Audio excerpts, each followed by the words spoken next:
Bonjour, chers élèves. Donc, je vais continuer le cours, la leçon numéro 2, instruction de base. Donc, on est arrivé à ce point-là, enchaînement séquentiel. Donc, on dit que des instructions s'enchaînent séquentiellement quand la fin d'une instruction déclenche l'exécution de l'instruction suivante. C'est-à-dire, la fin de l'instruction, ou le début de l'instruction suivante. كتسالي l'instruction 1 كتبدا l'instruction 2 كتسالي l'instruction 2 كتبدا l'instruction 3 هادشي كيتسمى l'enchaînement séquentiel, c'est-à-dire une instruction lorsqu'il se termine, il va déclencher l'exécution de l'instruction suivante et la fin de l'instruction suivante va déclencher l'instruction qui va venir après. Donc on se met d'accord, deux instructions successives sont séparées par le symbole point virgule. يعني باش يعرف دابا l'algorithme راه تسالات l'instruction ملي غيلقى point virgule, ça veut dire c'est la fin de l'instruction. Donc il va passer directement à l'instruction suivante. يعني à la fin de chaque instruction خصنا نديرو point virgule باش نقولوا l'algorithme راه c'est la fin de l'instruction. Donc voilà des exemples. Donc écrire, donner la valeur de A et B, deux points, point virgule. C'est la fin de l'instruction écrire. On va aller maintenant à l'instruction numéro 2. Lire A virgule B, point virgule. La fin de cette instruction, il va déclencher l'instruction suivante. S reçoit A plus B, c'est-à-dire affecter l'expression A plus B à la variable S. Point virgule. La fin de cette instruction va déclencher l'instruction suivante. Écrire, entre parenthèses, entre les guillemets, donc la somme de A et B est de point S. Donc, chers élèves, donc une fois ces instructions sont bien exécutées, donc la question qui se pose maintenant, c'est qu'est-ce qui se passe à la mémoire et qu'est-ce qu'on va observer sur l'écran. Donc, je vous explique ça. Donc, qu'est-ce qu'on va... Voilà la mémoire, se forme d'un tableau. Donc, voilà la variable A, B, S. Dans ce cas-là, on a trois variables A, B et S. Et on va voir les valeurs. Donc, voilà l'écran. Donc هادشي ما كنشوفوش ولكن شنو كنشوفو حنا كنشوفو داكشي اللي كاين في l'écran. Donc le premier message qui s'affiche, c'est donner la valeur de A et B, deux points. C'est bien. Ici, donc la machine, il attend quoi? La saisie de la valeur de A et la valeur de B au clavier. Après, il va faire quoi? Lire A et B. Et lorsqu'on dit lire A et B, c'est-à-dire enregistrer les valeurs dans la mémoire. Donc, on sait la valeur de A. Donc, vous tapez la valeur de A, 12, vous cliquez sur Entrée, cette valeur sera enregistrée dans la mémoire. Après, il vous attend de donner la valeur de B. Donc, c'est successif. La valeur de A, la valeur de B. Donc, la valeur de B, 15, quand vous cliquez à l'entrée, la valeur sera enregistrée dans la mémoire. Une fois, la valeur de A et B, l'exprimer avec le clavier. Il passe à l'instruction suivante. Toujours, c'est l'enchaînement séquentiel. Donc, S reçoit A plus B. Donc, la valeur de S maintenant, c'est la valeur de A plus la valeur de B. Donc, la valeur de S, c'est quoi? 12 plus 15. 12 plus 15, c'est donc 27. Il va être enregistré dans cet espace mémoire. Donc, voilà 27. Après, il arrive à cette instruction. Écrire la somme de A et B est. Donc, il va afficher ce message. Après, virgule, il va maintenant chercher la valeur de cette variable S dans la mémoire. Donc la valeur ici c'est 27. Donc le message qui va être affiché à l'écran, la somme de A et B est de point c'est 27. Il y a de la valeur qui est dans la mémoire. Donc ce qu'on voit c'est ce qui se passe à l'écran. Donc l'exécution d'elle. Les instructions, c'est-à-dire l'enchaînement séquentiel, exécuter une instruction après l'autre, après l'autre, après l'autre. Donc, entre deux instructions, on a ce qu'on appelle point virgule. Donc, je passe maintenant à la notion de bloc.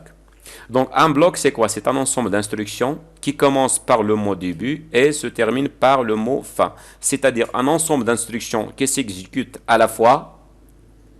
On doit écrire début et fin, et entre début et fin, on va écrire l'ensemble des instructions. Voilà un exemple. Donc début, écrire, donner la longueur et la hauteur, lire longueur, virgule, hauteur, S reçoit la longueur fois la hauteur, fin, la surface du rectangle est S, fin. Donc on a début, fin, toutes ces instructions seront exécutées à la fois. Donc c'est ce qu'on appelle un bloc d'instruction, bien ce qu'on appelle notion de bloc. On passe maintenant à la structure d'un algorithme. Donc l'algorithme se compose de 3 parties. Donc la première partie, c'est l'entête de l'algorithme. C'est la tête ou bien l'entête de l'algorithme. Constitué de quoi? Du mot algorithme suivi du nom de l'algorithme. Identifiant quoi? Le nom identifiant l'algorithme et du symbole point virgule. C'est-à-dire on va écrire le mot algorithme. Après le nom de l'algorithme point virgule. الشيء اللي كيتسمى l'entête de l'algorithme. مثلا l'algorithme ديالي سميتو exemple واحد. غنكتب هنا algorithme غنكتب exemple واحد point virgule. ونردوا البال هذا لو نون d'algorithme خصو يكون فيه لي سباس ولا لي symboles ou ce qu'on appelle les caractères spéciaux. Donc la deuxième partie, un bloc de déclaration de données, c'est-à-dire le bloc les données. Se divise en 2 parties. La première partie, c'est la déclaration des constantes. La deuxième partie, la déclaration des variables. Et voilà un exemple. Donc constante, je déclare les constantes pi, sup et inf. Donc pi égale à 3,14, point virgule, sup égale à 100, point virgule, inf égale à 0, point virgule. Donc je viens de déclarer 3 constantes. Par contre ici, donc je déclare des variables. Je tape le mot variable, je tape le R, par exemple le nom de la variable c'est R, 2 points, c'est un réel. Surface, virgule, périmètre, 2 points réel. هذه كنستعملوها إلا كانوا les variables de même type. Il suffit de séparer ces noms par virgule. Ou إلا كانوا des types différents, on est obligé d'écrire par exemple R, 2 points entier. Surface, virgule, périmètre, 2 points réel. Par exemple, test de points logique, ainsi de suite. Donc la troisième partie, c'est le corps de l'algorithme. Donc le corps de l'algorithme englobe toutes les instructions constituant l'algorithme. Commence par le mot début, se termine par le mot fin, c'est-à-dire c'est un bloc d'instructions. Par exemple, début, écrire, donner le rayon du cercle, lire R, surface reçoit pi fois R fois S, écrire la surface du cercle est surface fin. C'est-à-dire, on a commencé par début, on termine par fin. C'est ce qu'on appelle le corps de l'algorithme. Voilà un exemple qui va vous expliquer un petit peu ça. Maintenant, on passe à un exercice d'application. On se propose d'écrire un algorithme qui calcule la surface d'un cercle du rayon R. Donc, avant de passer à l'écriture de cet algorithme, cher élève, il faut d'abord faire la description de notre problème. Comme vous voyez ici, donc, on a deux données. La donnée surface et la donnée rayon. La figure, c'est la figure cercle. Donc, les données connues dans ce cas-là, c'est le rayon de type réel. C'est bien, la surface, c'est un réel. La relation qui existe entre la surface et le rayon, c'est-à-dire entre les données inconnues et les données connues, c'est quoi la surface de quoi d'un cercle qui est égal à combien? C'est pi fois r à la puissance 2. Voilà, je viens maintenant de terminer mon analyse, donc je vais écrire tout ça sur une feuille et après je vais maintenant écrire mon algorithme. Donc je vais faire la solution. Donc je vais écrire maintenant algorithme, le nom de mon algorithme surface-cercle, c'est le nom de l'algorithme, ce qu'on appelle l'entête. Je vais utiliser constante. Si vous voulez utiliser constante, vous pouvez l'utiliser, sinon vous pouvez directement taper 3,14. C'est pas la peine ici d'écrire P, donc il suffit de la remplacer par 3,14.